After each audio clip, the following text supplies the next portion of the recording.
F'dak iż-żmien bosta kienu dawk li ħadu f'idejhom ix-xogħol li jiġbru bl-ordni f'rakkont wieħed il-ġrajja li seħħew fostna. Kif għaddewhom lilna dawk li sa mill-bidu rawhom b'għajnejhom stess u saru ministri tal-kelma. Hekk ukoll jien, Aziz Teofolu, wara li bir-reqqa kollha qatt tinfittex it-tarif dwar kull ma ġara sa mill-bidu nett, derli li għandi niktiblek kollox ħaġa bħaġa biex taraf sewwa il-verità sħiħa dwar kull ma tallimt.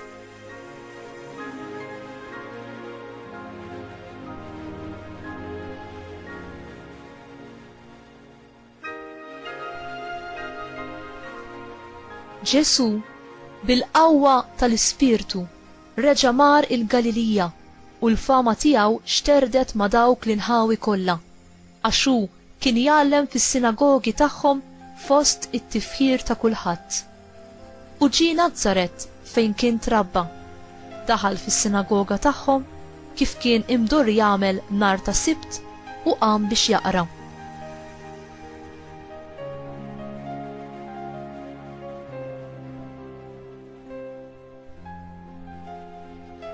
Tawh fidejh il-ktieb ta' Iżajija l-profeta, fetħu u sab fejn kien hemm miktub dan li ġej.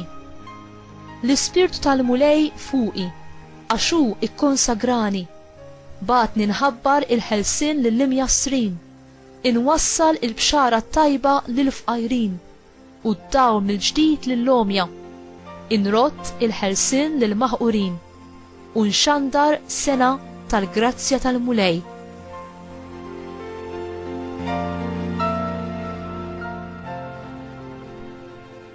Il-kelma tal-Mulej, tifħir lilek Kristu.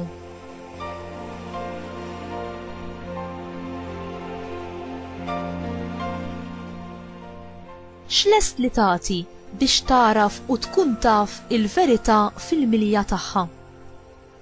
Ġesu huwa t-triq, il-verità u l-ħajja. Luqa fil-Vanġelu tiegħu jagħtina introduzzjoni unika fost l-erba' Evanġeli. Luqa jitkellem fl-ewwel persuna u jindirizza lil ħabib tiegħu Teofolu, isem li jfisser il-maħbub ta' Alla. F'ħafna kliem u jgħid qed niktiblek l-aktar storja inkredibbli li l-bniedem sar jaf, u din l-istorja hi vera u ta' min jemmina għaliex ġejja minn sorsi primari ta' min seta' jixed li kien jaf lil Ġesu Kristu personalment, sema bit-talim tiegħu u ra il-mirakli, il-mewt u l-qawmien tiegħu u t-tluħ tiegħu għan-naħa tal-lemin tal-missier fis-sema. Il-kelma Vanġelu letteralment tfisser aħbar tajba.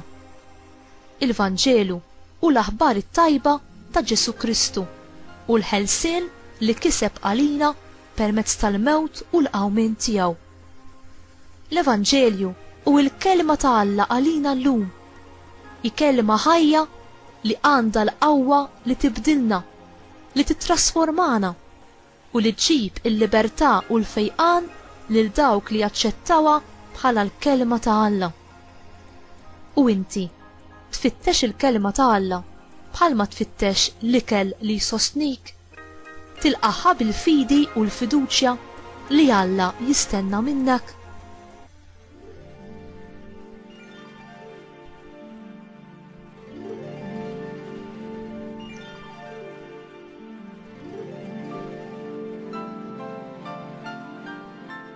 F'Ġesu naraw il-grazzja ta' Alla fl-azzjoni. Il-kelma tiegħu li tatina l-grazzja li għandna bżonn iġġib it-tama, il-ferħ u l-barka lil dawk li huma lesti li jirċevuha. Fejn beda il-Ministeru Pubbliku tiegħu Ġesu? Fl-art tiegħu stess tal-Galilija fejn hu kien trabba. L-istqarrija tiegħu tat-twettiq tal-profezija messjanika ta' Iżajija ġibet staġib fost rabatu u n-nies ta' pajjiżu.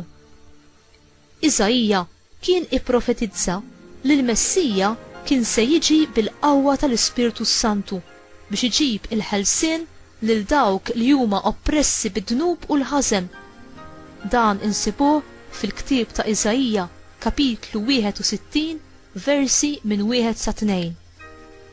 Ġesu ħeġġeġ b'mod ġdid it-tama fil-wedid ta' Alla. In-nies min-naħa tagħhom laqgħu il-kelma ta' Alla b'qalb miftuħa u kienu mimlija għaġeb x'kien se jsir minn dan bin Giuseppi. Qalbhom bdiet tixxenna għall-kelma tal-ħajja u kienu jħarsu lejn Ġesu b'anteċipazzjoni u staġib. U inti tħares lejn Ġesu b'kunfidenza u tama fit-twettiq tal-wedijiet kollha ta' Alla? Ġesu x'ġi jagħmel għalina? U ġi biex jeħlisna mill-ar tiran possibbli, l-iskjavitu tad-dnub u l-biża tal-mewt, u d-distruzzjoni eterna kemm tal-ġisem kif ukoll tar-ruħ. Il-qawwa ta' Alla biss tista' ssalvana mill-vojt u l-faqar tal-ispirtu, mill-konfużjoni u mill-iżbal, mid-desperazzjoni u mill-biża li aħna nidħlu fil-mewt eterna fl-infern. Il-Vanġelu tas-salvazzjoni hi aħbar tajba għalina llum. U inti taf u doqt il-ferħ u l-libertà tal-Evanġelju?